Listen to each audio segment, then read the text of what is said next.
80-часовниот полициски час во Скопје заврши, а апокалиптичните сцени на колони возила на наплатните станици овој пат не се повторија.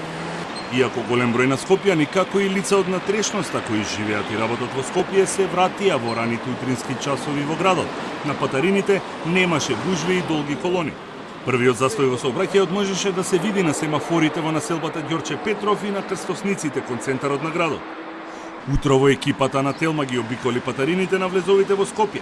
Сликата беше идентична. Многу возила, но непречен тек на сообраќајот.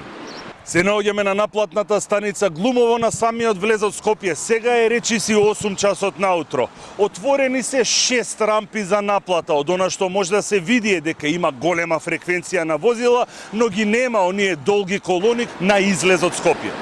Според официјалните податоци на јавното претпријатие за државни патишта, денеска до 13 часот на трите влеза во Скопје, односно на патарините Петровец, Миладиновци и Глумово, регистрирани се 14.483 возила, за разлика од четвртокот, кога за само неколку часа од градот излегоа над 20.000 возила.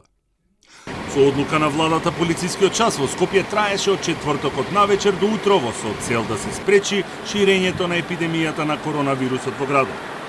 Многу граѓани ја искористија можноста да заминат во своите викендички станови во туристичките центри, каде полицискиот час почнуваше од 16 часот. Градоначалникот Шилегов вели дека опозицијата има недостигна аргументи и токму затоа го напаѓа.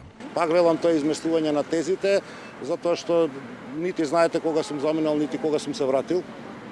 Нити знаете како јас овие 3 месеци живеам со моето семејство, во смисол на карантините, во смисол на нивната изложеност, и мислам дека е целосно изместување на тезите, дефинитивно.